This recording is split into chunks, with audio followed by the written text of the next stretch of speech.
Look at that. How the heck are you?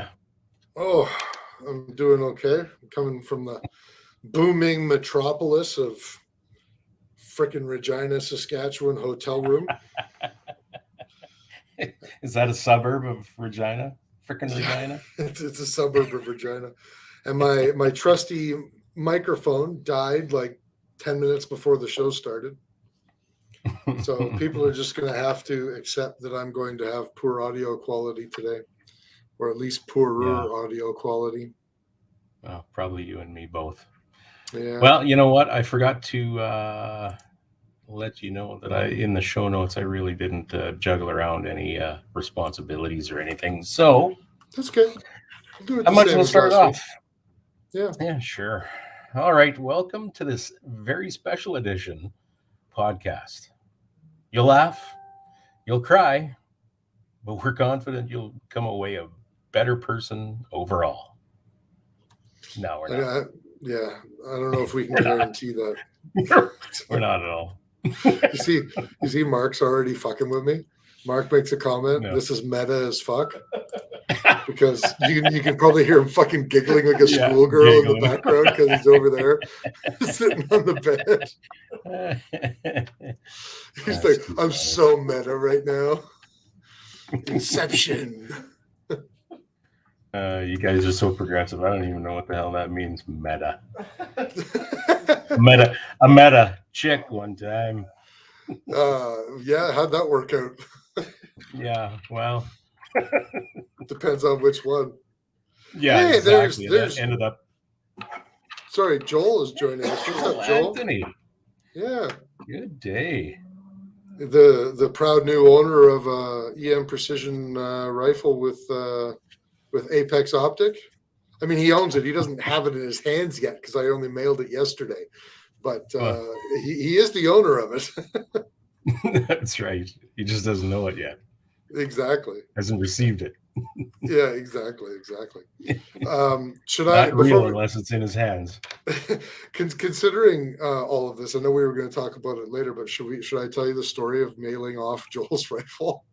I think we should hear it now. Yeah. Okay. All right. So here's how this goes.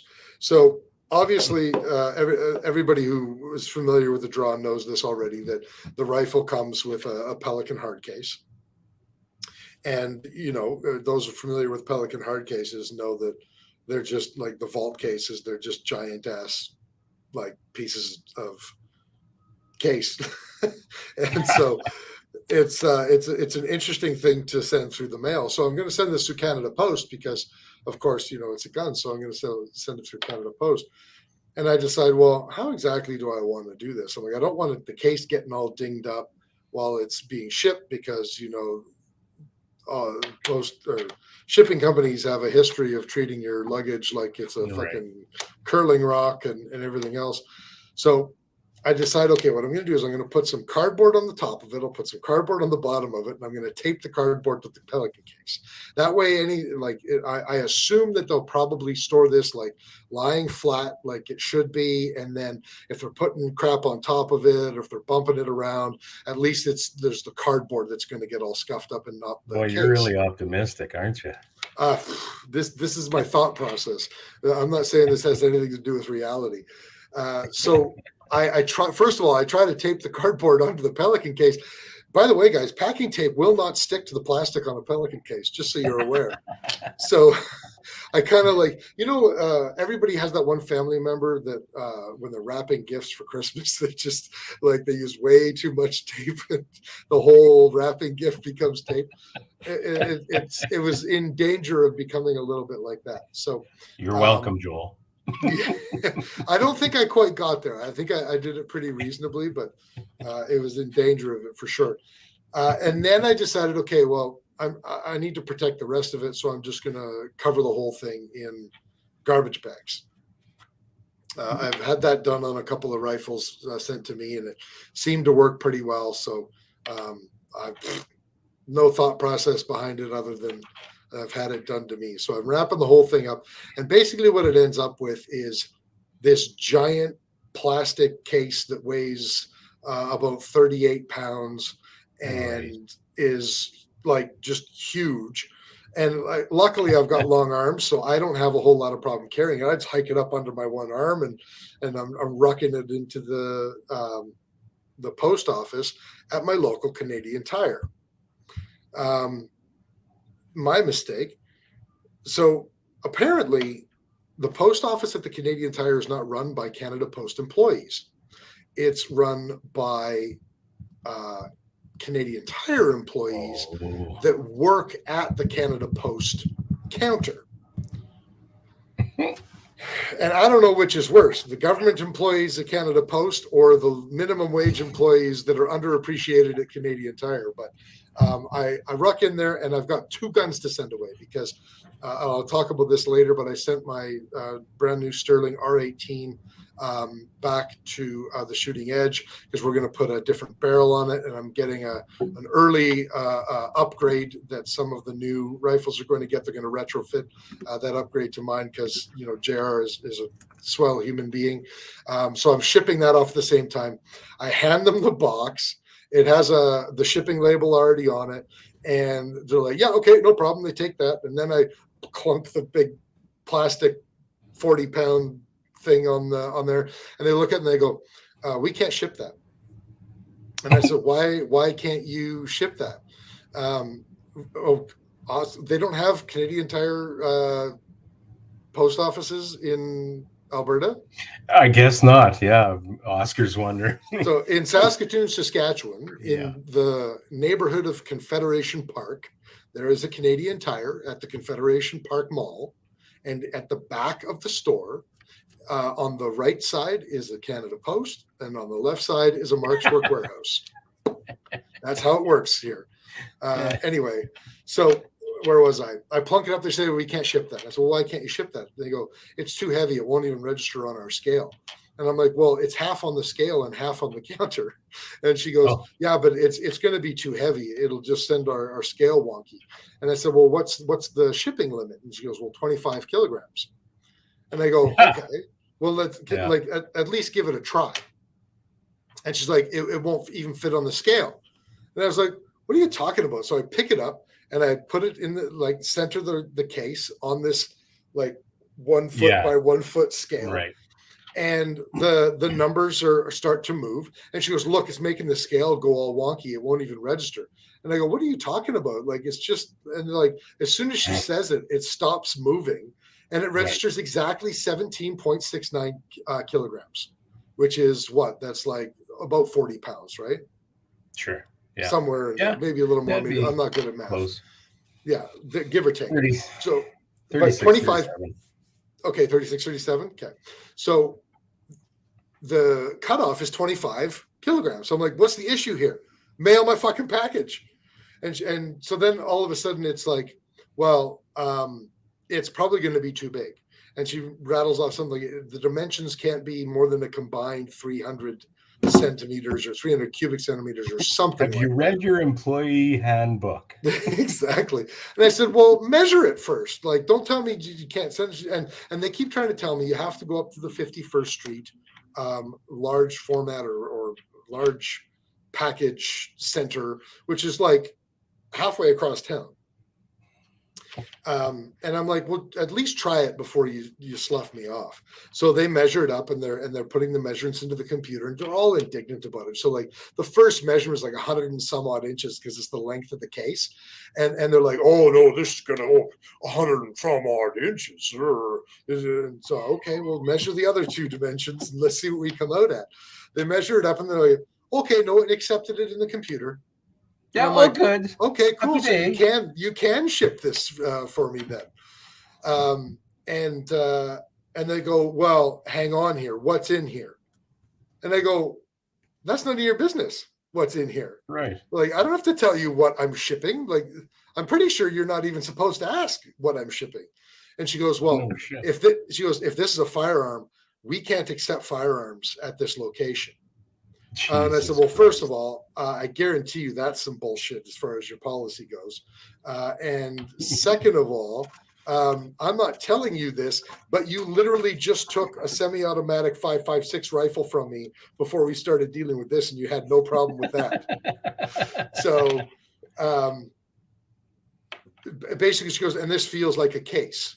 Like she goes, like she's touching it. She's like, it feels like it's a case.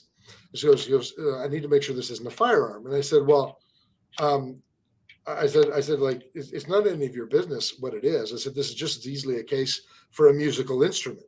And I just left it at that. Yeah. And she's looking at me, waiting for me to confirm or deny that it's a gun. And I just stared at her. I was like,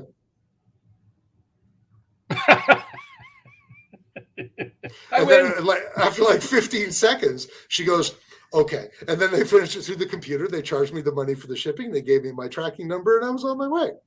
Why can't people just do their fucking jobs? Well, and this is the thing. When I got there, I was the only one there. I got lucky. I didn't have to wait in line. There was nobody behind me. So I didn't have to feel like I was like going to hold anybody up or anything like that. And then, like, by the time I was done, because they were screwing around with this whole thing, there was like 9 people lined up behind me. And both of the agents were helping me, not because they had to, but because they figured that they needed to double team me to convince me just to walk away with the package. Right. And end result, it's safely on its way to British Columbia in Joel's waiting hands. Oh, my God. So, yeah. It's quite an ordeal. Yeah, there's a 10-minute story for you that you didn't need to know. James Kopek says, for your information, if I win the next one, I'll be sending my wife to pick it up. No, please let us ship it. It's such a pleasure to ship these things. Right. So JR just popped in to say hi. He's going to a Scotch tasting, but before he goes, maybe we can just ask him, like, how do you guys put up with that at a gun store where you're shipping these things on a daily basis? Like, man, oh man. But anyway, that's my story. Yeah, Alberta Rob, at least I didn't use UPS. Actually, I have a pretty good relationship with my local UPS driver because most of my shipping for my day-to-day job is through UPS. So I'm willing to bet that she probably wouldn't even ask. I just hand her like a guitar case shaped package, and she'd be like, and it would have no issues. But yeah. Anyway, should we let people know who we are brought to them by? We should. But I don't want to. All right. Well, we are brought to you by EM Precision Rifles in Leduc, Alberta. They have the tools, the knowledge, and the support you need to achieve your goals of precision rifle mastery. As skilled craftsmen and proven solution providers, EM guarantees equipment performance second to none. Consult with Shane for the build of your dreams and allow Steve to handcraft your next precision tool for an experience you will not forget. Find these gentlemen on Facebook, Instagram, and on their website at emprifles.ca. So I'm checking out because I'm interacting with our people on Facebook. So Wayne says it's an ordeal to ship firearms. Try shipping international with FedEx. It's a clown show. First of all, I would never want to try and ship a firearm internationally. Importers, exporters that do guns, you guys have my respect because that must be absolutely horrible. But I ship. Here's the funny thing. I could never ever get away with smuggling anything because I ship from Pakistan all the time. So I ship like Brazilian jiu-jitsu gis, karate uniforms, boxing gloves, shin guards, headgear, training rash guards, shirts, this sweater that I'm wearing right now, and every single time without fail, every single one of my boxes has the yellow customs repackage tape. Because every single time they open it up and they rifle through it. And sometimes they'll even take, like, if there's a t-shirt that's wrapped in cellophane or whatever, like they'll take it right out of the package and they don't give a fuck. They just throw it back in the box. They don't put it back in the cellophane. They don't care. So yeah. International shipping of guns is a nightmare. That probably makes a big difference, having a good local agent. That's the thing in small town too, or smaller town. Everybody knows everybody, and they're rural-ish Saskatchewan. They understand these things. Yeah, well, that's some of the nice things about the rural areas sometimes, right? Yeah. Yeah. Mikey Friesen says it's easier if you just say it's drugs. That's probably true. All right. I'll do the next. We're never going to get on to anything here if we don't get rolling, eh? So, show is also brought to you by Bolt Action Coffee tonight. For world-class specialty coffee from world-class Canadian Forces veterans, go to boltactioncoffee.com. Order up some coffee for any occasion, and while you're there, check out their great line of apparel, mugs, stickers, and patches. Help support a great veterans organization as well as the show. At checkout, use the code FIRSTFocalPlane, all one word, for 10% off your order. Doing so directly supports the show. I almost said my shiz and sizz wrong there. You just about did, but thanks for correcting that. You're very welcome. I appreciate that you're appreciative. What? Rob, what a prick. Rooster probably mail ordered guns from the Sears catalog. You know what? I did, asshole. He bought his first house from the Sears catalog too. That's right. And now look at the value of it. Man, those Sears houses, some of those still exist, you know. Yeah, that's a legit thing. You could still get, or some people still have those. Oh, yeah, I know Sears. A guy who's living in a Sears bought house. Yeah. Oh, really? Yeah, I wasn't joking. Like Sears used to sell houses. Oh, I know that. Yeah, you betcha. Yeah. Sears, no, well, Canada, you were there, the Amazon of the 1970s. Yeah, you're exactly right. They were way ahead of their times, man. All right. We're also brought to you by Callsign 66. If you're just starting out in the precision world or wanting to refine the skills you already possess, or if you're looking for guidance to take your job to the next level, train with Callsign 66 for standard setting instruction and become part of the reason why Canadian precision riflemen are renowned worldwide for being some of the most proficient in their craft. Collaboration and contribution are vital to team success. Welcome to the Brotherhood. For upcoming training dates and to find out more about the Callsign 66 team, go to their website at callsign66.ca. Callsign66.ca. I'll do one more and then we'll get on with the show. We'll get into it. Yeah. So, show is brought to you by Odell Engineering. In case you didn't know, they are the geniuses behind the Canuck line of firearms. Odell Engineering is your premium importer and distributor of some of Canada's top brands of firearms, including Bergara, Rock Island Armory, Mission First Tactical, Hyperfire, and of course, the Made for Canada Canuck firearms. You can find their products and a supporting dealer at www.odellengineeringltd.com, on Facebook at Odell Engineering Ltd, or walk into your local gun store and either tell them that Phil or Anthony sent you. Excellent. Yeah, so that's what I thought. All we right. have a big announcement to make. So, and we're going to do that now? Just get it out of the way? I think we might as well. You want to do it? No. Straight ahead. Okay. I guess I'll dive on that grenade. We would like to let all of our listeners know that this is the last week that we will be broadcasting as the First Focal Plane podcast. That you and I, Kurt, we have inherited the show, and we will be rebranding as the Ballistically Speaking podcast as of next week. And we will be bringing the same zany fun at the same zany time, at the same zany channel. People won't have to do a damn thing. The only thing that will change as far as our listeners are concerned is that they can now say that they tuned in for their weekly dose of BS. Yes.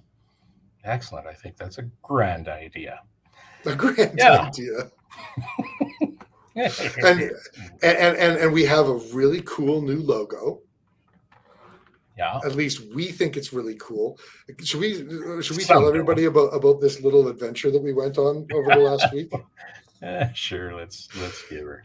So here's the thing, guys. When you're creating a new logo, and it's good to run it past people and get people's opinions on it, because or so you would think. Or so you would think. And I think there is a lot of value to that because it legitimately, I like Oscar's Truth in Advertising, the BS podcast, Truth in Advertising. That's awesome. It legitimately made us think about what we thought we wanted for a logo and what we wanted to say with our logo. And it made us rethink some of the things that maybe we thought we were committed to, but really weren't committed to. But at the same time, your ego really takes a hit because you're like, oh, this is a great idea. Oh, I think this looks really cool. And like the two of us are like, we're fucking simpatico through this whole thing. We're like, yeah, we want this color scheme. And I think this looks cool. Oh, we want these ideas. And then, so we put it out to like a lot of our sponsors and some of our personal friends, and just fucking everybody just shit on it for like an entire week. What's Spudman saying? He's saying is the new logo a pelican case with lots of tape on it? I think it should be. I think it should be. It was a harrowing experience.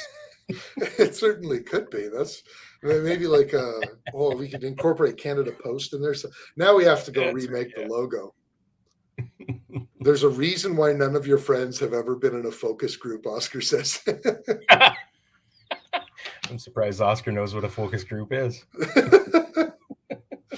Yeah, so I mean, it was an interesting experience to say the least, but it was fun. So yeah. But the long and the short of it, I guess we came up with a design that we're happy with, and there was some input from quite a few people that we did appreciate and considered in our selection. It was tough toward the end there when there were so many others coming in, and some good ideas and some really odd ideas. You can sure tell there's a lot of people doing logos and things like that that aren't gun people. Well, and we should just let people know that we didn't go with a single designer. We went with what's called a logo tournament. And so we had multiple designers submitting entries. And the very first entry that we got was an absolute ripoff of the Star Wars logo. They submitted two different styles, and the first one was 100% the Empire Strikes Back logo, and the second one just without the Star Wars font in the writing, and the second one was 100% the Rogue One logo with. I can't even comment. I have no reference whatsoever. You have no point of reference, but it was. No. It was a waste of an entry, anyways. But yeah. So basically, what we're saying here is, when everybody sees our logo next week, we don't want to hear your shit. Yeah, that's it. You had your chance. The decision's already been made, and we're sticking with it. And you can like it or you can lump it. Yeah. Yeah. Now that I say that, man, everybody's going to be complaining next week. Not because they legitimately don't like our logo, because I think it is pretty sweet. They're just they might comment on the fact that it's got an MOA reticle in it, though. Does it? No.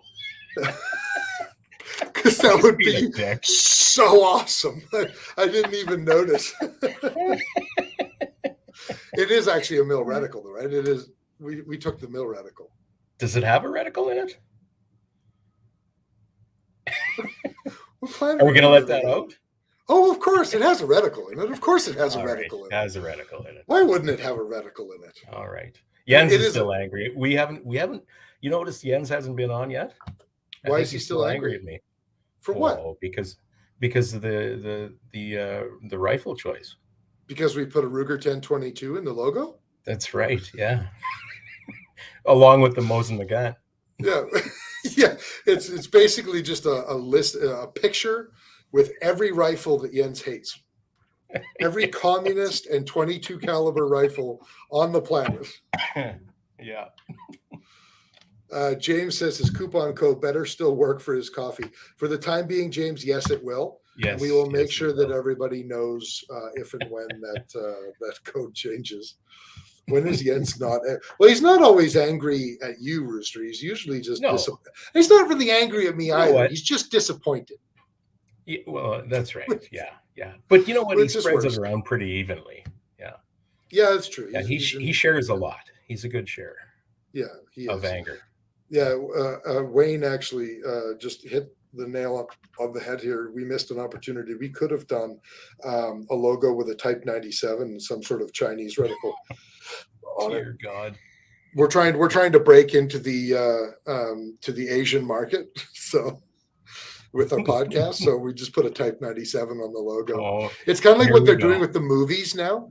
You know how all these movies, they're trying to capture the Chinese audience because they have such a large population. That's what we're going for now. Yeah, that's it. The liberal logo.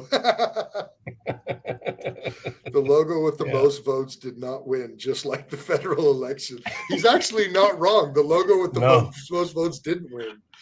The logo with the second most votes is the one that won because we said, fuck everybody who thinks that they're smarter than us. The people who paid for it have the right of veto. Yeah, that's right. That's right. And yeah, that was us.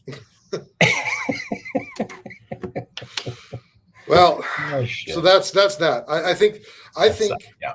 I mean, for most of our listeners, there's not going to be a huge change. They're going to get the same ass hattery. It's at the same time, same channel, same logins, all that sort of stuff. Same podcast. They'll be noticing some rebranding going on over the next week or so, and it's like same YouTube content, all that good fun stuff. I just think that the rebrand is going to be a bit more representative of our personalities. Yeah. We're going to do quite a bit more work this summer too than what we had done in the past for some YouTube videos, footage, and all that kind of stuff. We have plans to go to quite a few different shoots this year, and gonna try and bring that to the audience as well. And just before we get into that, I should say, because people will ask, no, there is not anything wrong with Sean. Sean has decided that he's going to be focusing on his family, which is a good thing. And, you know, there comes a time that, you know, you're burning the candle at both ends and you just can't do it anymore. So, you know, before anybody asks, no, there's not some big fucking drama thing going on. It's just, you know, Sean wants to focus on family and we respect that. And so he's stepping away from the show. So, Yep. And it's an opportunity to start fresh.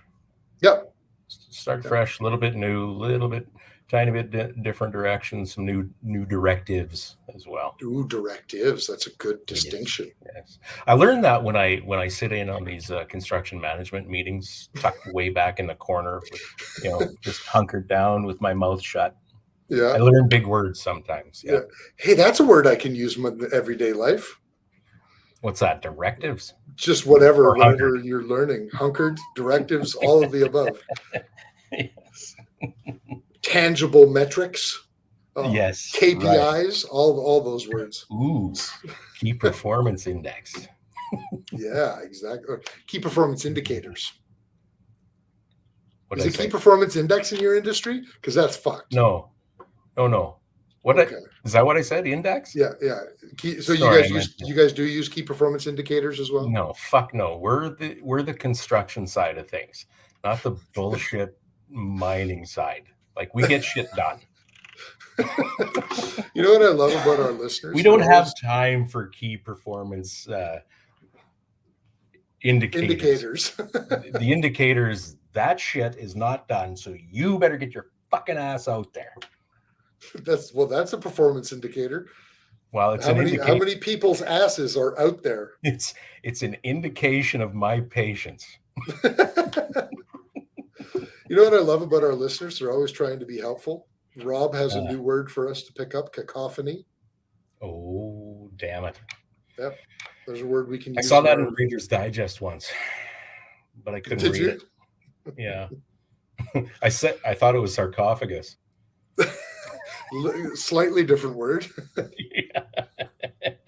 Slightly different meaning as well. Should we start telling people some of the new initiatives and some of the things that we're going to be doing and some of the ways that we'll be out in the community where they can meet us, where we'll be kissing hands and shaking babies? Let's get in the what the hell's going on here? All right, sure. So you know, we're signed up for several shoots and several PRS matches as well as I guess I'm signed up, going to be signing up for King of 2 Miles again this year. Yeah. By the way, Rob Furlong, come on, man. When is King of 2 Miles? You need to let us know because we'll find TACOM out has 3 scheduled weeks at the prior same to. time. Well, that ain't cool, bro.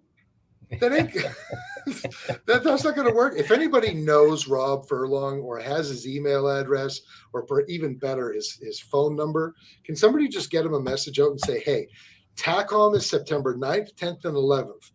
And ballistically speaking, needs to go to TACOM, but also needs to go to King of 2 Miles.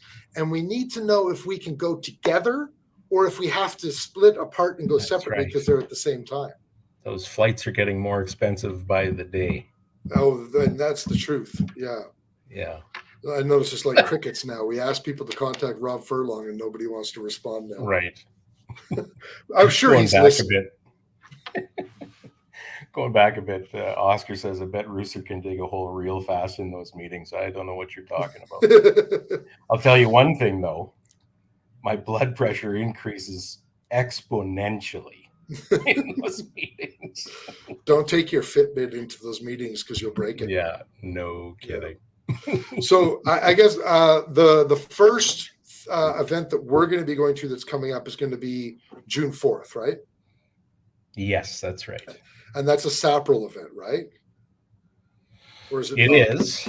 Yeah, and it's called the I can't remember. The Corn on the Cob Classic or something. Close.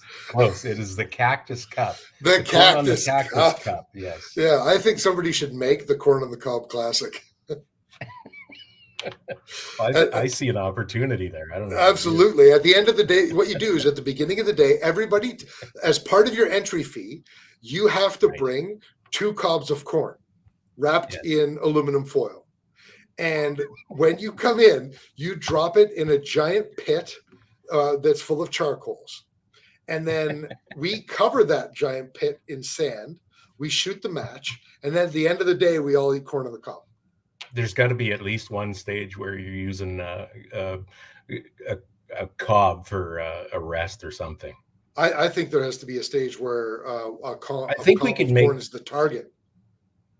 Or that. But then that's just a waste. Do you want to call in seagulls and ravens? Because that's how you call in the seagulls and ravens. We could do a skills section of the shoot where you can fashion your own silencer out of a cob of corn. Even better, timed event. You have to shuck an entire cob of corn and then shoot your stage. That's right. Yeah, well, Rob is right. Pit fires are a bad idea in Medicine Hat, but that's okay. We'll do it. We'll do it in Saskatchewan. Yeah, because that's so much better. All the we can grass fire potential there. We can like cordon off an area that's wide enough, and we'll invite a couple of firefighters to the event. And we'll be good to go. We this was years ago, but I used to hold an M14 clinic and shoot every. It was at the end of May, sometime I believe, and this one spring it was particularly dry, and we had a bunch of tannerite out, and the one fella got the bright idea to put a spray can, a paint spray can, underneath a pound of tannerite and shoot the tannerite. Oh, really? We all thought it was a brilliant idea, and everything's dry as a bone. Yeah.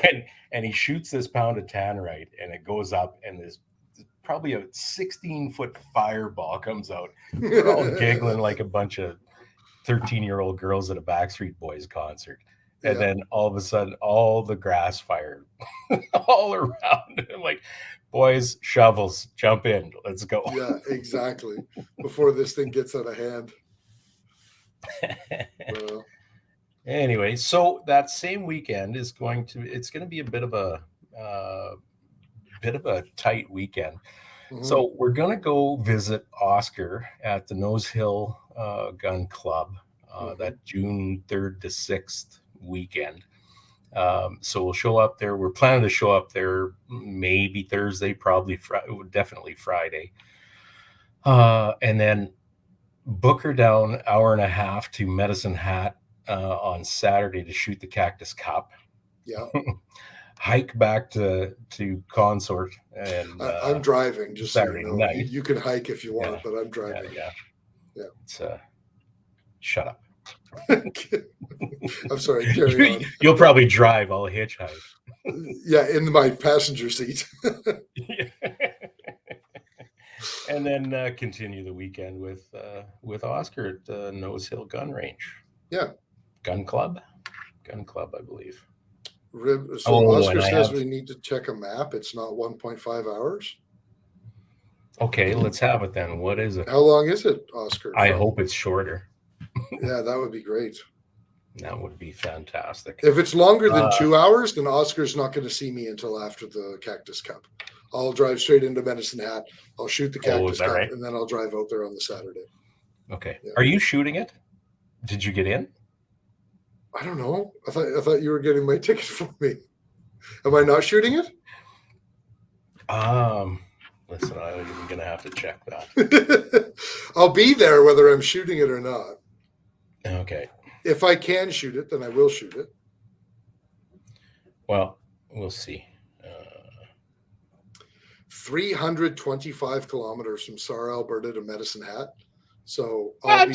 I'll be staying in Medicine Hat and then driving out to Sarre afterwards. Yeah. Get a real town, Oscar. Yeah, so if Czar was closer to Medicine Hat, that would make it a real town? Yes. in this particular Just as long case, as I'm understanding the logic. Yeah. Well, it appears as though if I'm not registered, I will be the ammo bearer. Right. I don't know. I'd like to shoot it if I can. I know that there was some questions about whether it was sold out a while ago. We were talking about it several months ago. I just don't know what happened with that. Yes. So it is sold out. Okay. But there's a list. There's always dropouts with these things, right? So yeah, if we can get you on the list, you might grab a spot. So I'll see what I can do about getting you on that list. If I haven't already, I gotta check that practice car. Yeah, Chris can carry the corn. I'll be a little piece of that corn. I'm going to eat it all too. Yes. So that's the June 5th weekend. What's the next event that we're doing after that? Okay, so the next event, and James Kopech just piped up in the chat. I have some news that James isn't going to like. June 11th, Callsign 66 is going to be out at in Manitoba. James, sorry, the name of the town. It's north of Winnipeg anyways. It's a fair hike or drive. Now, I told him I was going to make that one. I can't now. I'll be in full swing with the excavation stuff, and it's just not possible that weekend. Ericsdale, Manitoba. Ericsdale. What is that? Yeah. About an hour and a half north of Winnipeg. Everything's an hour and a half from somewhere, right? Yeah, middle of the field is an hour and a half from Saskatoon. But James, is that event full? Is that course full? Because if not, we should tell people about it anyways. Mm-hmm. Yeah, for sure. So, like, for anybody who doesn't know, June 11th there is a course in Ericsdale, Manitoba, for Callsign 66, and contact them on their website if. That's right. I can. So anybody that hasn't attended Callsign 66 course before, it's well worth it. Well worth the drive. Yeah. Well worth it. I really want to get to one. There wasn't. Yeah. Isn't there another one in either Alberta or Saskatchewan at the end of June or something like that? There might be. We'll just leave that there Yeah. for now. I remember Still something like planning. that, but I can't do any events at the end of June because I'm out of country.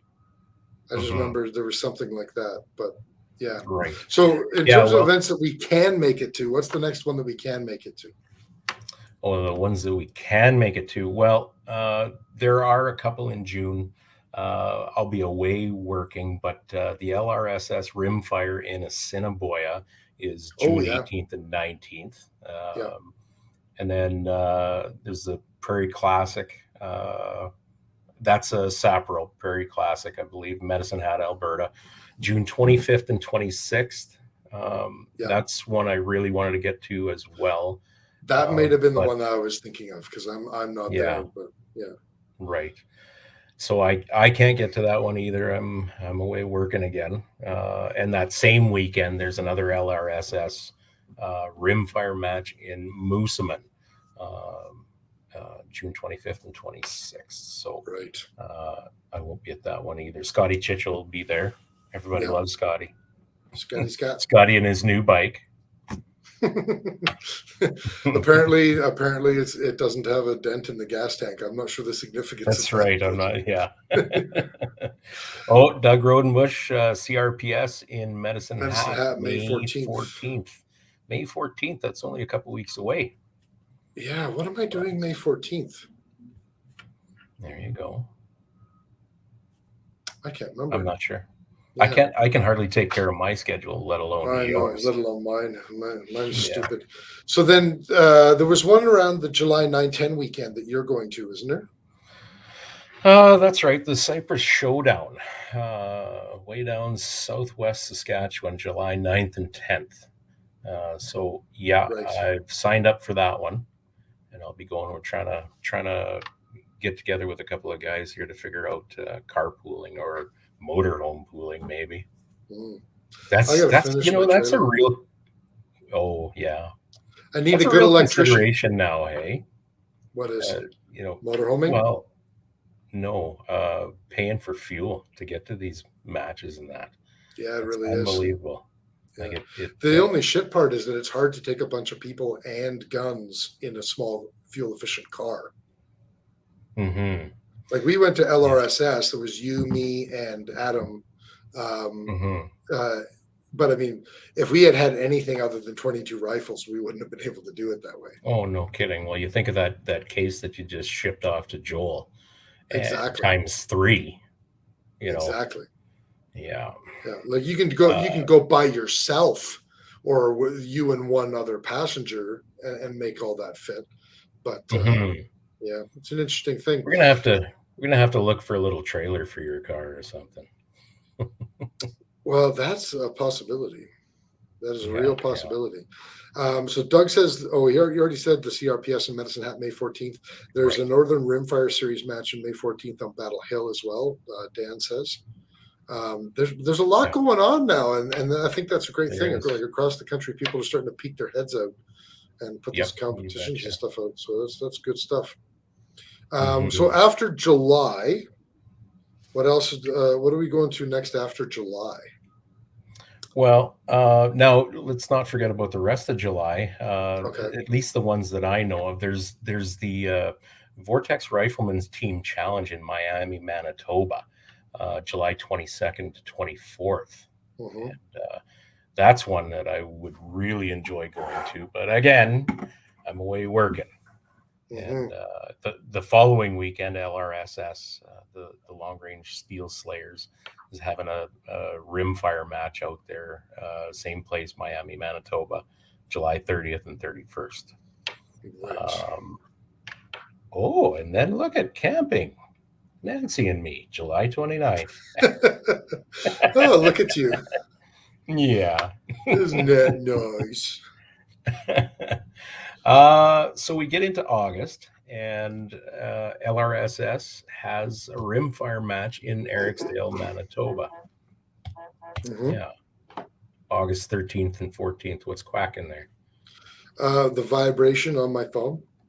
I don't know why, but now I get notifications to my phone when people make comments on Facebook while we're streaming, but it sits on like 20 of them, and then spits them all out and pushes them all out at once. But anyway, right. Hey, let's pause. So let's pause our thing real quick because Emperor has a question. He says, any advice for a brand new long range shooter finding a group or an event? This is the most frustrating thing for me, who was a new shooter, who wasn't connected and didn't know shit about shit. I think this is something that the gun industry as a whole in Canada needs to start doing a better job on. Websites are often trash.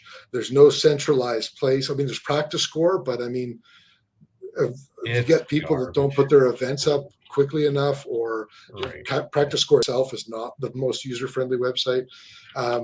Number Facebook one is and I'm going to give my suggestions as also a new shooter, and then you tell me how much my suggestions are bullshit. Sure.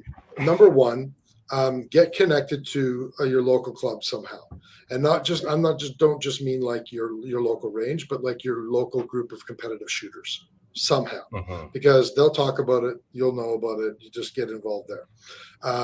Number two, listen to podcasts.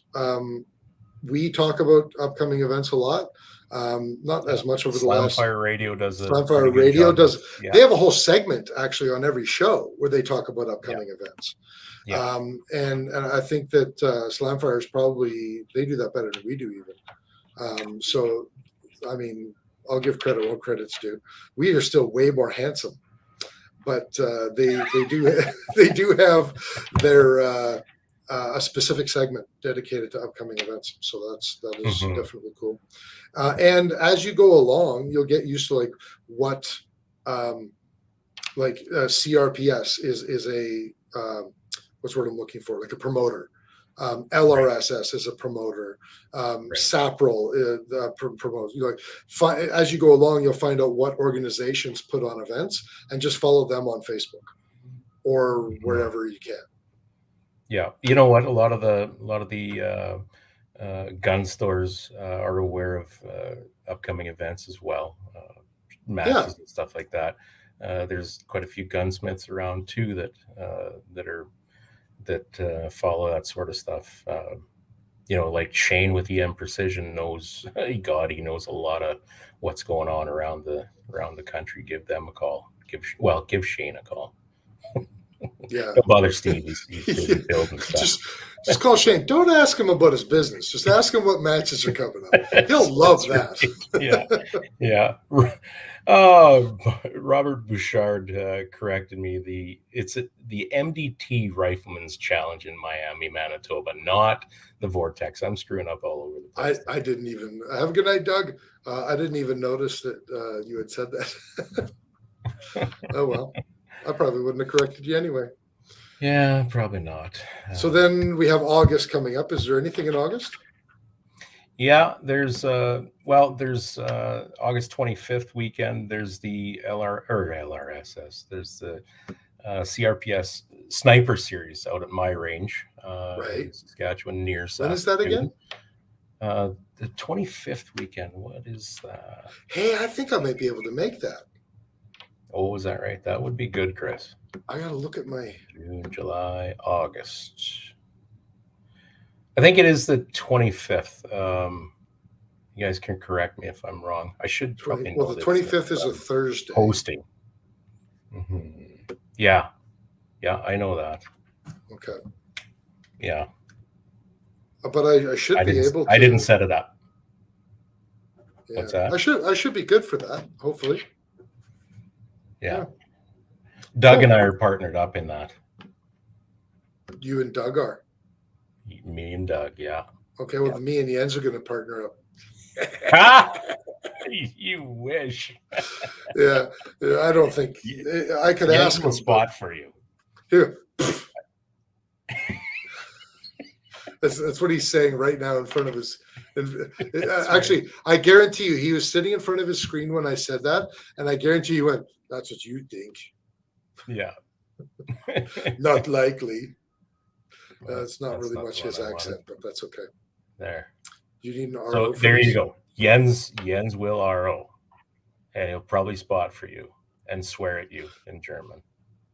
Was he? Yeah, he's better. So then Okay. that brings us to the beginning of September. Well, no, not. Yeah, I guess we went through the LRSS Rimfire in Ericsdale, August 13th and 14th. Cypress Showdown, August 20th and 21st. That's a pretty big one. And again, I'm fucking away working. September, what I have so far, and I'm sure there are others. I just need to look a little deeper, I suppose. But King of 2 Miles, we are guessing that is the September 9th to 11th weekend, Friday, Saturday, Sunday.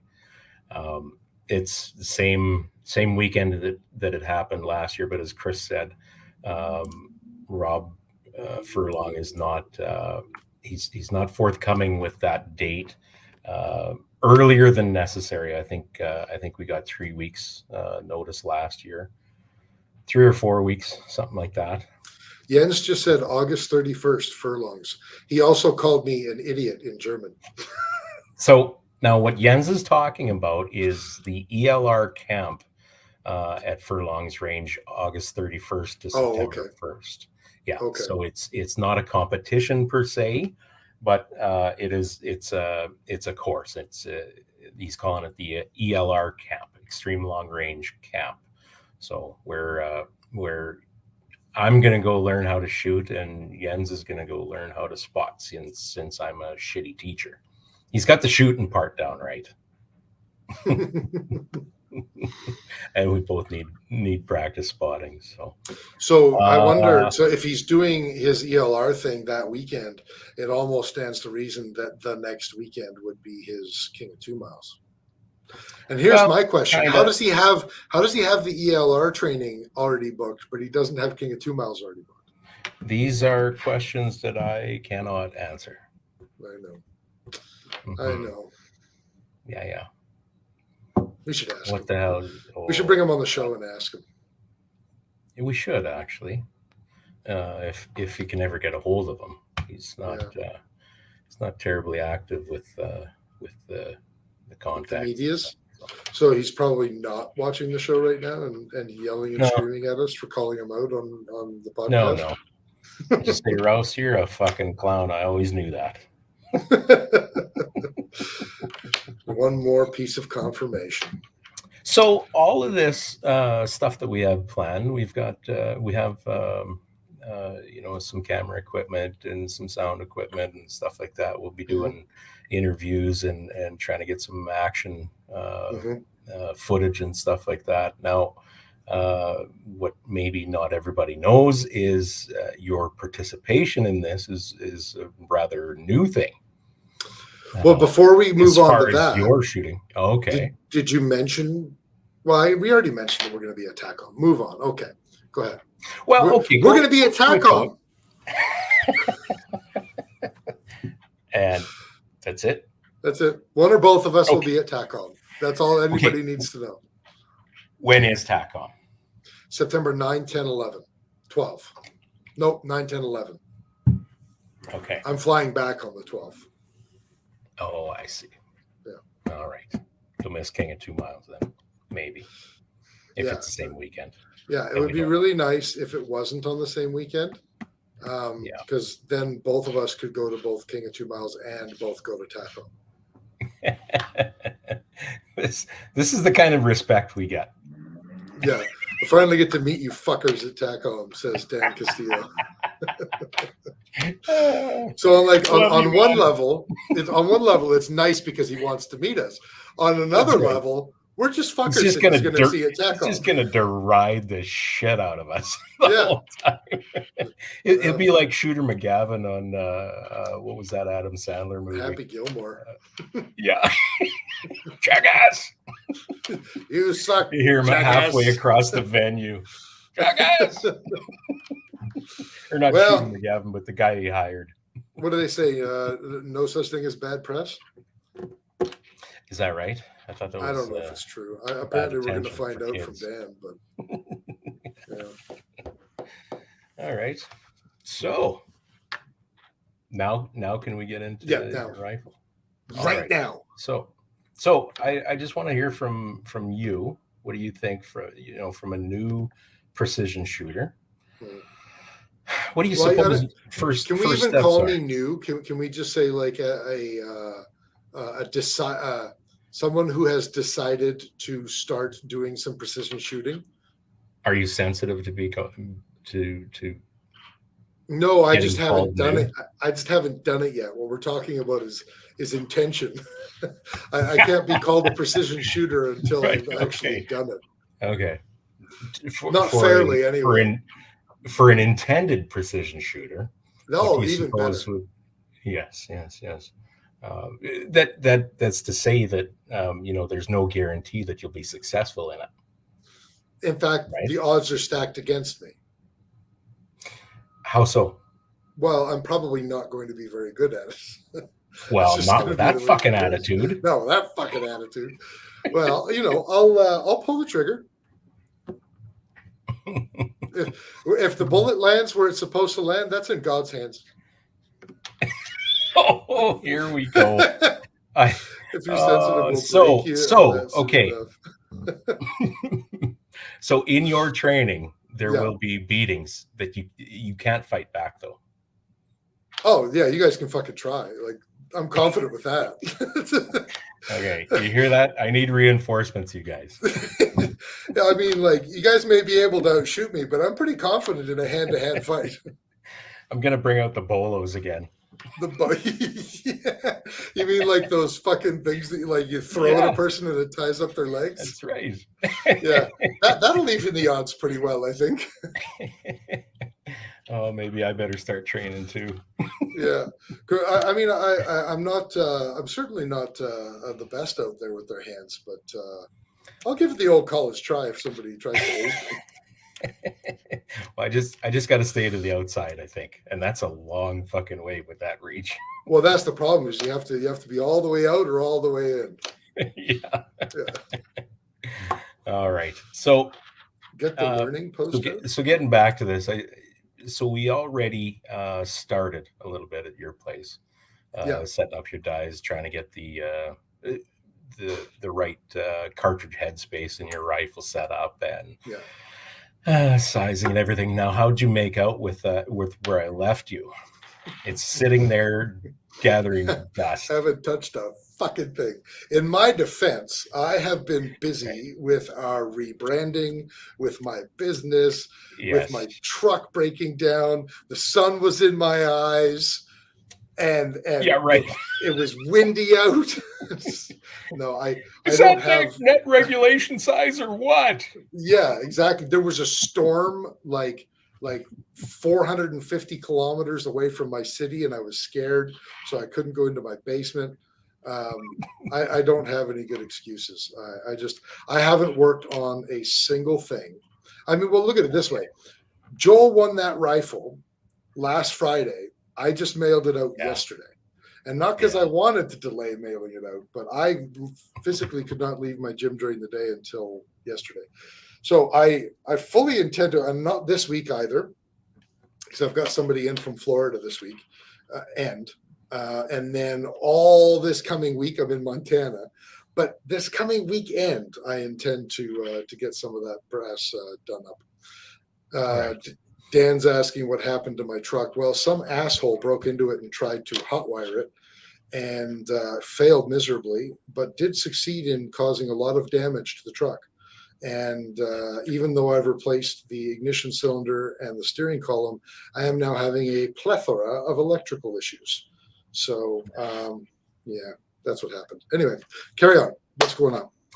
Okay, so my suggestion, if you don't want to jump in here and guess where we're going, I guess first of all is load development. We've got to get you at least a reasonably good load. So that's step one. We'll go through the whole process of figuring out what that rifle likes to eat, and once we get something reasonably good, then we start training your fundamentals of marksmanship and all that kind of stuff. And I'll go cut me a willow switch. So every time you flinch or jerk that trigger or whatever, I'll give you a whack on the back of the legs. Perfect. You got to take it. You got to take Perfect. it. That's just the cost of. This is the way I like to train. So, no, James, it is not the green bastard that Jens has been trying to sell me for over a year, because he has decided he's rebarreling the green bastard into the 6.3 Germinator. So it is no longer on the table. Dan, I will be shooting an EM Precision put together 6.5 man bun, 6.5 Creedmoor. And I mean, most of you have recognized or will recognize it.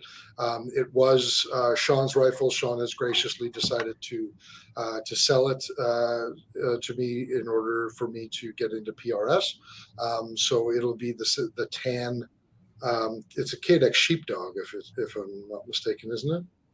It is, yeah. Yeah, there it is, right there in the background. How do we get that to the foreground so that our faces aren't in the way? Hell if I know. I don't know. I don't know either. This one, no, that's not it. Nope, that's not it. Nope, that's not it. That's nope. not it. No, I don't know. If at first you don't succeed, give up. But yeah, it is 6.5 Creedmoor. I will be using the March Scopes High Master on it, graciously provided by March Scopes Canada. And it's very nice that I get to try such beautiful equipment as an absolute novice who will not at all do the equipment justice, I'm sure. Man, you don't dismiss yourself so quickly. What the hell did happen here? I'm just lowering expectations so that when I come in and clean up, then everybody's that much more surprised. Okay, so there's something to be said about humility as well. Oh, I suck. How do I get my comments back now? I don't know. Click on the comments button. James said, "Is that the one with the penis on it?" No. I just something that people need to know about me. I will never in my life use a gun that has penis. Please don't say penis. Please don't say penis. That has a dick on it. That has anything that is like vulgar or anything. I will not do that. I will not shoot that. That ain't me. We've never at the show. We've never had a gun with a dink on it. The dink gun was whose was that? Well, that was going to be put on John's rifle. It just never got there. But somebody else got a bolt knob. Oh, he got a bolt knob that was a dink. Yeah, that's right. Yeah. That's removable. You can just unscrew that. Yeah. No pun intended. Yeah. Takes out all the excuses, so you deserve the willow switch when Rooster breaks it out. If you can, well, I tell you, that's how my daddy learned me. That's how he's going to learn. If you can dodge a wrench, you can shoot a bullet. That's right. Anyway, so yeah, the other thing is too, with these matches that we're going to, it's not just shooting off your belly. So we're gonna run you through fundamentals on your belly, and then once you get semi comfortable with that, and it's not something you're gonna perfect in a month or two before we go to these shoots. So the other thing is shooting off obstacles. Which I am. I've had 2 days of practice in my life shooting off of obstacles, and that was just at the LRSS match that we did. So that should be fun. It'll be interesting. I think I'm pretty confident that I'll take to the fundamental stuff pretty well. Not that I know it all, but I think that I'll pick it up well. The math is what's concerning me. I'm just going to admit that I graduated high school with a mark of 51% in my math C30 class. And that was bumped up graciously by my grade 12 math teacher from 49. So now a lot of that was lack of dedication, I'll fully admit, but not all of it. Math is not my strong suit. So I'm usually like close enough, send it. I'm Yeah. that kind of guy. So what I observed from the LRSS Battle of Hoth match down there, your positional fundamentals and wind reading skills need some very drastic work. Oh yeah, I don't know the this first thing about it. Well, you're gonna learn. I'm gonna learn. That'll be the next thing. So through practice on your belly, we'll start to talk about wind and the effects of it and what to do with it and what to do with your scope in those situations, all that kind of stuff, and then try and drag that across to fundamentals, building positions other than off your belly, carrying all that stuff through it. Yeah, I'm looking forward to it. I said it sounds like fun. I'm looking forward to it. Yeah, and we'll for lack of better word, document that as well. We'll try and keep track of your progression and grab some footage of that. And people can come along on my journey. Yeah, your journey. Join us as Kurt beats Kris with a reed. Yeah. A reed? Did you say? I don't know. A switch. I'm gonna bring my fishing pole out. Whatever. And James is right. I do need a weekend with Callsign 6. There's a couple of Western-based shooting courses that I really would like to get to, and I heavily have overloaded my 2022 schedule, and I'm really hoping that I can be a little bit more moderated with my 2023 schedule so that I can not only do some Callsign courses, but also some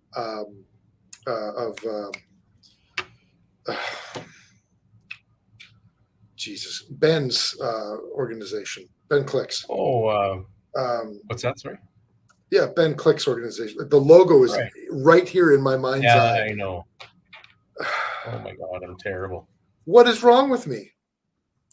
I apologize to Ben because we know his organization. What the hell is it called? Sierra 64. Holy crap. Thank you. I was going to say, I'll think of it immediately after the show. I got it just as Jens typed it. Yeah. Holy cow. That's bad because I both of those guys Ben and all of the guys at Callsign, there's very obviously a lot of things to learn there. So yeah. Well, it's not as though you haven't had stuff to do these past. Yeah, I'll get to it. I'll definitely get to it. Yeah, for sure. Yeah. But no, you know what? There are a lot of good resources out there. It's a matter of finding one, meshing up with their time availability, and getting to one. There's some really good resources out there. And you know what? It's get together with some guys if you can. Like this is what we were talking about a show or two ago. That go to a local club, see if you can get hooked up with some experienced shooters there. Start there, and like the Twisted Rooster rifle team. Yeah, that's right. See if somebody will buddy up with you. We should start a Big Brother shooting Big Brother organization. That's our first million right there. If we can figure out how to monetize that. Yeah, that's right. You know what, man? Like, well, this is the thing. There's no reason why a guy shouldn't be able to start up a nonprofit and like a charitable nonprofit, get funding from the government, get kids involved, all that kind of stuff. But because it's fucking shooting, it never happened. Mm-hmm. No, that's right. And it's wouldn't be a dumb idea at all. Because if it had existed, maybe I would have some clue as to what I'm doing already. If it had existed when I was a kid. Yeah.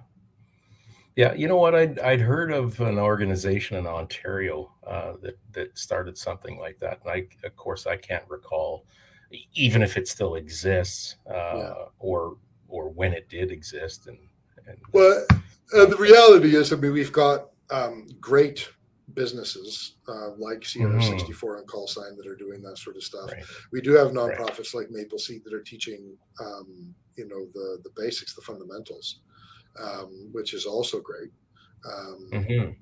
But yeah, it's not like we don't have any opportunities, but it's just sad that we don't get more government support like any other organization that wants to teach healthy lifestyle stuff to kids. But bless your heart, you're a dreamer.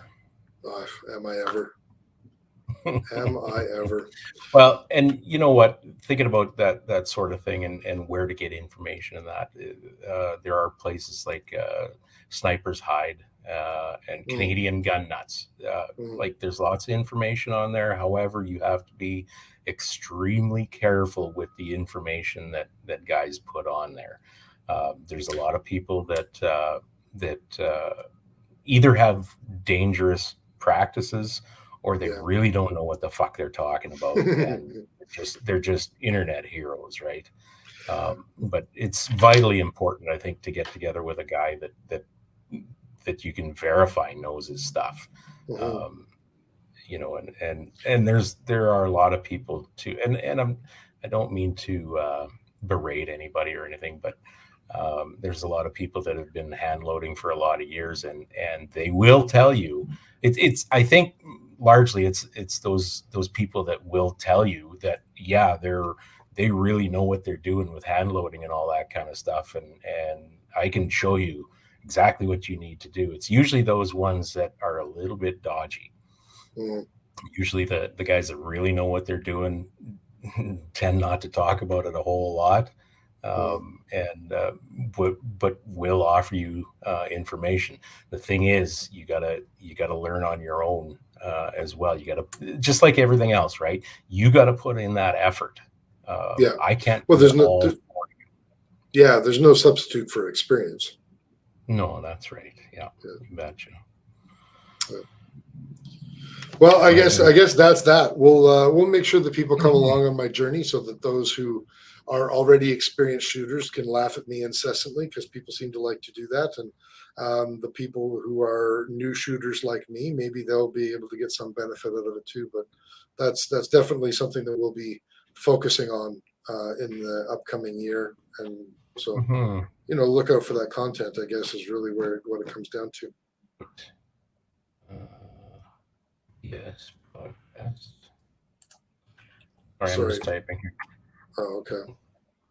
So Rob was asking, Rob Longridge was asking if I do remote load development help or whatever. And yeah, I can certainly do that. I can help you where I can.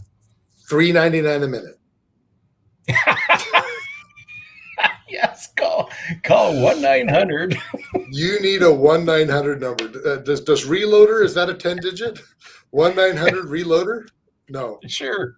Because you'd have to have 7 digits. 1-900 hand job. Oh, that's not good. That's not 7 digits either. Oh shit. What's 4-H? Used to have marksmanship as part of the program. I did mention Maple Seed, but Health, Heart, Hands, and Happiness. I can't remember. It's an agricultural program. It's been around for decades and decades and decades. Oh, really? Yeah. You know what? I think Rob is right. 4-H used to have marksmanship as part of the program for sure. Okay. And Oscar chimed in with the same thing. Yeah. 4-H multi-clubs still have that. That's awesome. That's interesting. Yeah, it is for sure. All right. Well, let's talk about a couple of other things, and then we'll be off the done here. So, I wanted to know what you think about this whole fucking handgun thing, and I want to hear your thoughts on it, and then I'm gonna tell you what I think about it. And then I'm sure some of our listeners will have some comments. But just before you tell us your thoughts, so that everybody knows what we're talking about the double whammy here, that the federal government is talking about funding provinces that want to enact handgun bans, and that the real possibility as a contender for the premier of Yeah. Ontario has said that if he was elected, that he would enact a handgun ban. He'll be running on that. So Ontarians I guess the last thing, that the federal government is still considering a national handgun ban, Right. which is blows my mind, considering that like the last time he started talking about that, at least in the West provinces, Alberta and Saskatchewan for sure, passed legislation making it illegal to ban handguns. So anyway, what are your thoughts on that whole shebang? Well, I mean, as usual with stuff like this, Chris, my thoughts are pretty concise. It's virtue posturing. It's blatant. What do you say? It's grasping at straws with voters, and that they saw the results from the last election speak volumes, and I think they're trying to claw some of that back with bringing up this gun legislation again, and it's such fucking horseshit because they're not addressing the real problem, and we all know that. I'm not saying anything here that none of us don't already know. Taking handguns out of our hands does nothing for the fucking crime that's happening in Ontario and the bigger centers like Toronto and Vancouver and whatnot. But all it is political posturing. That's it. And you know what? It works. Firearms is a hot button, and it gets attention. And I just can't believe that with the since 2015, it was 6.5 years now, that people still support that stupid son of a bitch in spite of all the shit that he hasn't done. We can talk ad nauseum about the shit that he has done and gotten away with, but all the garbage that he hasn't done, or the stuff that he hasn't done, hasn't come through with. There's many examples of that. Mm-hmm. How do you still say that he's doing good for the country and running it into the ground? I guess is what people want, and I'm not sure, but no, it's just a muscle flex, and it's a hey, look what I'm doing, and it's window dressing on an empty fucking store. Well, the unfortunate thing is that it's window dressing that has negative repercussions for us. Well, right. But I think that it further illustrates, and if the Order in Council didn't illustrate this, I think that this just further illustrates that argument that there seems to be this divide between the gun community, between the FUDs and the tacticals, you know what I mean? Mm-hmm. And the tacticals think that the FUDs are stupid, and the FUDs think that the tacticals are wannabes, and there really has been a divide in our. And the big thing with the FUDs is they're like, yeah, well, I don't screw around with all that stupid shit anyways. So I'm not worried about why would I get involved? My hunting rifle, exactly. Right. And I think the Order in Council put a very big chink in that argument. And this will just do it even further, because it's just further evidence that once they've completed one thing, they haven't even completed one thing. Once they've announced one thing, they're just going to go on to the next thing. It gets parked in that file. Yeah. Exactly. Not a single AR-15 has been handed in from the Order in Council, but now they're going to move on to to handguns, because everybody, when they did the Order in Council, this is part of the problem here too. Is we did the Order in Council, and everybody starts screaming about how the majority of gun crime in this country is committed with handguns, which is true. Yeah. And to a rational person, that would be reason to not go after the black guns to begin with. Right. But now it's just like, we almost like shot ourselves in the foot, metaphorically speaking, because we shine the spotlight and like, no, you guys are fucking, and we're like, you're stupid.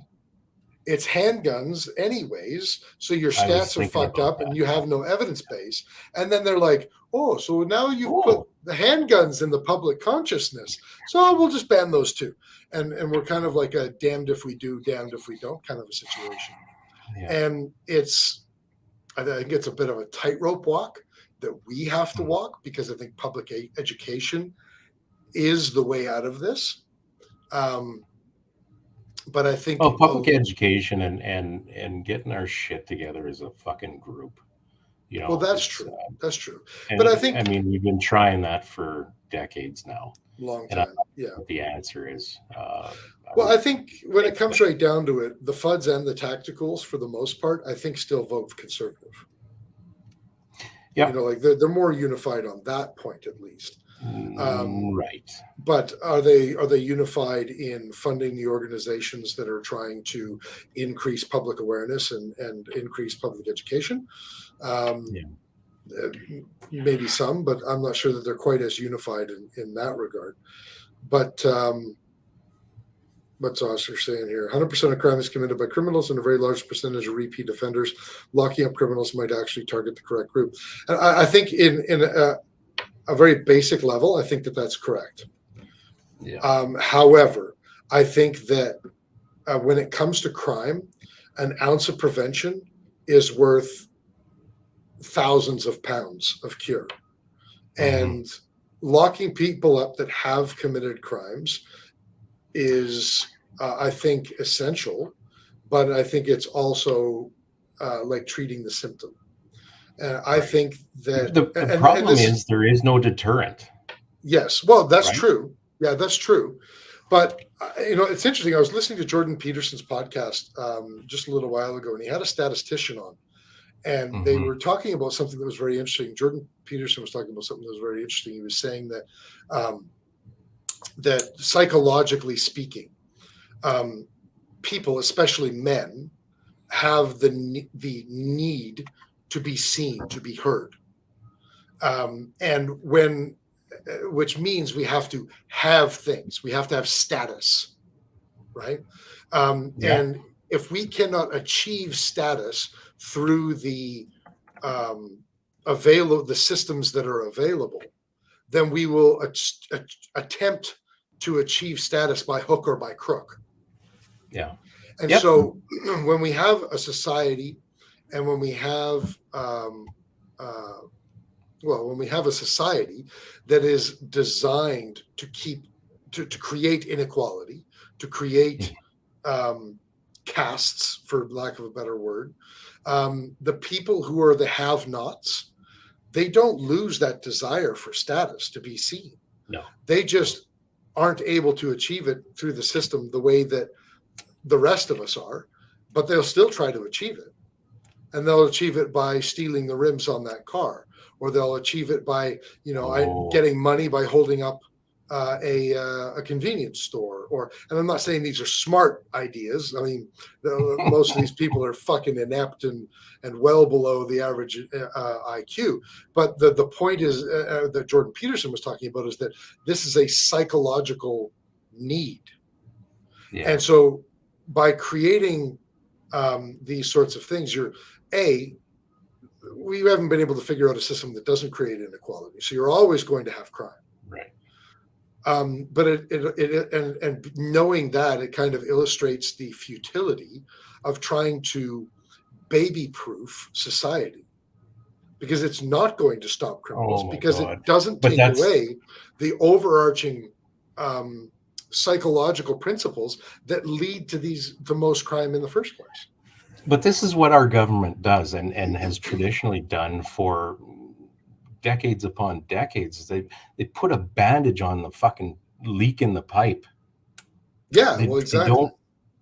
They don't address the fact that there's a leaky fucking pipe. We'll just put a bandage on it, some tape on it, or whatever, turn our back, and the next time it starts pissing and somebody starts moaning about it, then we'll readdress it again. And hey, look at us, what we're doing. Yeah. And we as people are not, let's say, unified enough, or I think a lot of it is apathy, and a lot of it is Very much. Lack of capacity, which really disgusts me. Like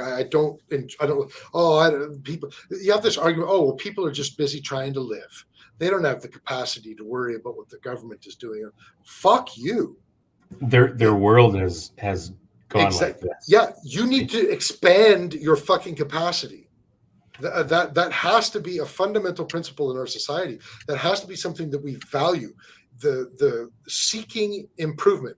My personal philosophy is that the when I think about the big existential stuff, what is the purpose of life?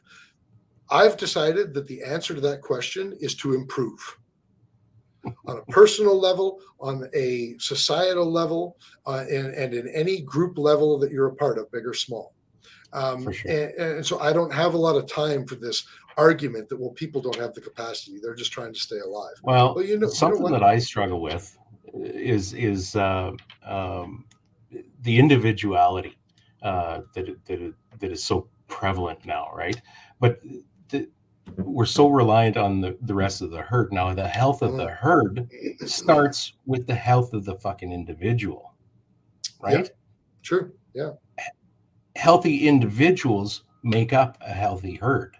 And True. That's the only way we're going to get out of this mess. But people are so internalized, so concerned with themselves, what I'm getting out of this, what benefits me, what's my comfort, and all that kind of stuff. In a very superficial everybody way. Else. Yeah. Very superficial. Absolutely. Yeah. I don't know how to, what it's going to take at this point, I think, for people to come together. And you look at it, it happens in small ways, maybe not so small ways, but small in numbers, I suppose. Tragedies, human tragedies. You look how people pull together, right? And you're muted, Kris.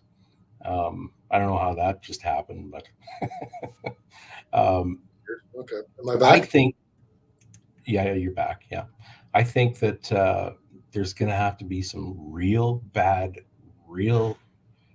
shit, some real hardship for people to realize that, all this fuzzy horse shit, we're in this together thing that we heard over the past 3 years. Yeah, exactly right. Go fuck yourself. We are not.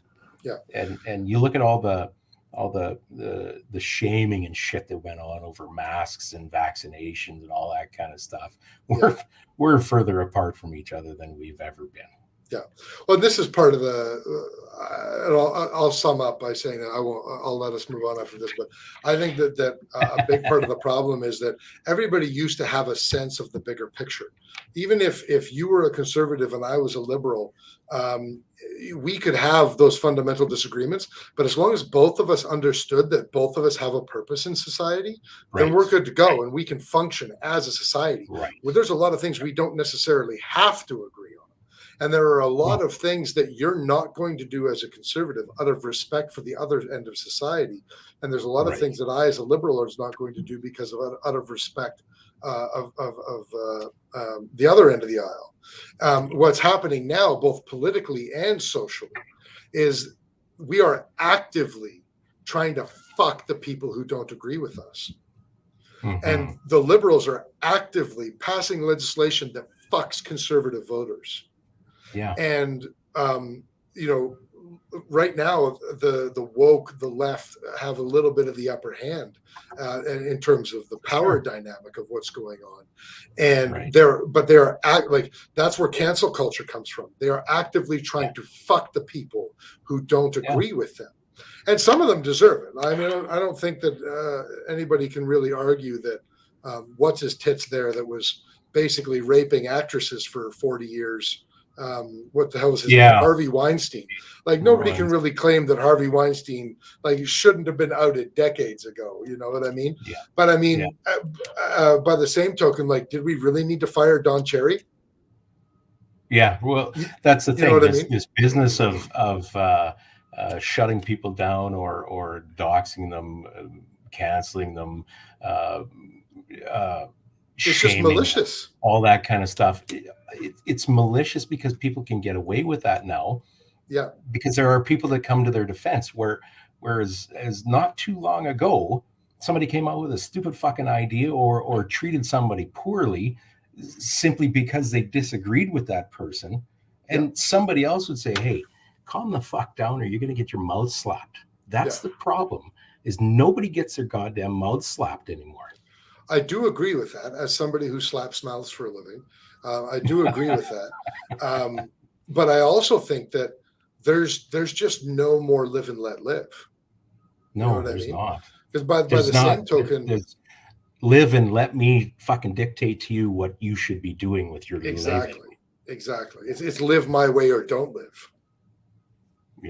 Yeah, right? That's right. And I have to be honest, as somebody who should not be a conservative, like ideologically, I'm not really a conservative, but I obviously have a lot of very conservative values. I mean, yes. I am a host on a gun podcast, so but it's both sides. And we like to sit here as gun owners saying, well, fuck the woke. And yeah, fuck the woke. But at the same time, but also not fuck the woke. Like, well, but how many? We can be like, it used to be those crazy hippies, and now it's like fucking kill them. Right. They don't even deserve to live. Right. You know what I mean? Yeah. But we've gotten there because of the reactions from the other side. I think. Well, we used to be those people that would have the rational conversation with irrational people. Now it's just gone much too far. They're much too rational, and their herd is fucking growing. So there's no possible way to there's that saying that don't argue with stupid people because they'll just drag you down to their level and beat you with experience. That's what we are experiencing now. I think that's true. They do have a much louder voice, and whether it's social media or not, their voice is being given credence a lot more than it should. Absolutely, yeah. But I do also think that at the same time, the far right, and I mean the actual far right, I mean the actual fascists, the actual neo-Nazis, the actual skinheads, the actual fundamentalists. They need to be called. They do need to be called out. The problem is your average fucking Joe Blow, even just fiscal conservative, let alone social conservative dude, Joe Six-Pack Canadian, is being called as a fucking alt-right fascist, and he's just like, holy fuck, where did that come from? I just wanted to get my crop off of the ground. You know what I mean? Leave me the fuck alone, right? Exactly. Yeah.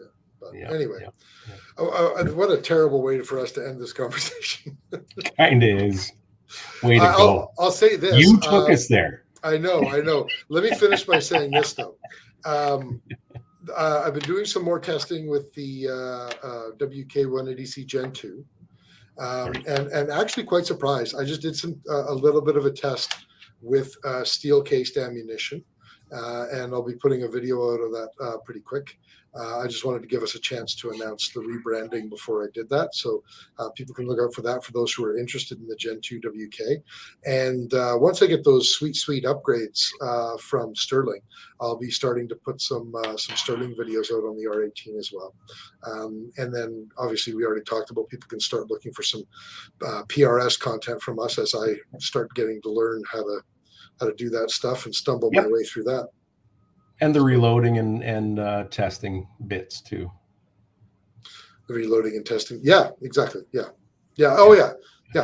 Well, lots of content coming out anyways. And then obviously our regular Friday, not intend to be, but probably will sometimes end up being a bitch session. I do believe you're correct. Yes. Well, do you want to let everybody know about Apex? Yeah. Okay. You know what? If you're looking for an optic designed in Canada, built in Japan, Apex Optic is made with premium ED glass, resulting in the best optical system money can buy. The rival 4-32 competition rifle scope features super positive clicks, a 2-turn indicator, 0 stop, and one of the most thoroughly thought out reticles in the industry. When you buy Apex, precision comes standard. Find them at apexoptics.co. Beauty. Also, Dion Optical Design are the creators and designers of March rifle scopes, which are all hand-built in Japan by Japanese craftsmen using only genuine Japanese-made parts to achieve the highest optical standards possible. Shooters deserve the best possible optics to exceed in all aspects of competition, tactical, and hunting situations. And for this reason, Dion has produced a March rifle scope for every situation. Get a hold of Doug Wright at marchscopes.ca and his email, doug@marchscopes.ca. Let us know if you need a demo or a look-see. And yeah, we always have the sweet hardware that we're blessed with every time we're out and about Absolutely. in the community. So always feel free to approach us and hit us up whenever you see us. You betcha. Actually, Doug just put me in contact with a lady in Saskatoon that wants to try the King of 2 Miles this year. So, and she's interested in a March Genesis. So I'm going to meet her at a park or something in Saskatoon to show off and I'm not taking the rifle. The scope's going on the tripod. That's a good idea. But you should borrow somebody's white cargo van, though. No. No. Sorry. I have limits. That's too bad. Hey, we've been talking with Oscar pretty much all show, but why don't you tell everybody else about him? Well, if you want any stock refinishing or modifications or general repairs to firearms, rust bluing on rifles, shotguns, pistols, contact Oscar Long at ribstonegunsmithing.ca. He's in Czar, Alberta, where they don't have a Canadian Tire, and they certainly don't have a post office in the Canadian Tire in Czar, Alberta. Ribstone Gunsmithing, craftsmanship done right. Does Czar, Alberta even have a McDonald's? I don't know. I really don't know. Oy. But they do have a post office. And they have an amazing gun range nearby. They do. Very, very true. So, and anybody listening, if you're still listening to us right now, hit the likes on whatever platform you're at. If you're watching us on YouTube, make sure you subscribe to the channel. Like our page on Facebook. It will not be going away. We'll just be changing the name of it. So we'll get all that information. It'll be, I think it'll be facebook.com/BS podcast, probably, assuming that that's not taken or something like that. And feel free to leave us a review whenever you want. Also, send us an email. Tell us how good we're doing. Tell us how crappy we're doing. Our new email is info@bspodcast.ca. Send us the BS. And we'd love to hear from you guys. Do it. Just do it. Do it. So finally, a massive thank you to all of our sponsors. Without you guys, we wouldn't have a show in the first place. We're talking about Shane and Steve. We're talking about Miles, Carrie, and Cappy. We're talking about Duncan and Rob. We're talking about Phil. We're talking about Doug and Nisa. We're talking about Vanya and Carly. We're talking about Oscar. And, of course, we're talking about all of you guys, the listeners, because if you weren't listening to us or watching us on whatever platform you're following us on, we would just be two idiots on the internet talking to nobody. So thank you very much. Hey, Affordable Optics and Rifle Reviews. I watch your stuff, man. I like you guys right here. I'm saying, check out Affordable Optics and Rifle Reviews on YouTube. He's got a really good channel. He does really cool reviews. So we should do a collab with him. We should. Hey, hit us up, man. Right. Yeah. info@bspodcast.ca. Yeah. Send us an email. Let's get you on this show. Yes. All right. One last thing. I just want to give a shout out to Nomad Custom Gear in Grand Prairie, Alberta for the scope covers that I got a little while ago. They do ammo wallets, rear bags, shotgun ammo cards, and a few other things. Find them on Facebook and Instagram, and their website at nomadcustomgear.com. And that's all I have. Beauty. Well, that's all I got. We're about 8 minutes over on the show, and Mark has been sitting here silently for like an hour and a half. Poor bastard. Covering his face like this. Oh my God! Let's go to a tournament in Regina. We'll like hang out and like drink all night, and it'll be fun. Oh, I got to do a podcast. You can fuck off. And try and kick people tomorrow. Wrestle people. Well, yeah. Thankfully, this is a choking competition we're doing tomorrow. So, well, thanks. Hey, if anybody would like those to choking competitions, those choking competitions. We're not talking about kinky stuff here. Whoa! You go there. For all of I know Mark is saying something, but I can't hear what he's saying because I got my earbuds on. But for all of those people out there who are listening who do Brazilian Jiu-Jitsu, they will understand the truth of this statement. Brazilian Jiu-Jitsu is the sport that looks the most sexual, that feels the least sexual when you're doing it out of any sport in the world. I'm both very happy that you expressed that, and also and slightly concerned, feeling like how goddamn necessary was that. But everybody who watches this, just rolling around with another sweaty man. It sure does look like that. But when that other sweaty man is literally trying to choke you unconscious, it doesn't feel that way. But anyway, yeah. So at least you have a gi. At least you have a gi and you're not bare chested. But there's no gi competition too, and some people will wear a rash guard. It's like a sports shirt, but some people will go au natural, especially the Brazilians. They don't have the That's awesome. That we have. On that note, folks, I think we're going to end this show. Am I playing the outro? Yes, you are. All right. Have a good night, and we'll see everybody next time. Thanks for coming, folks.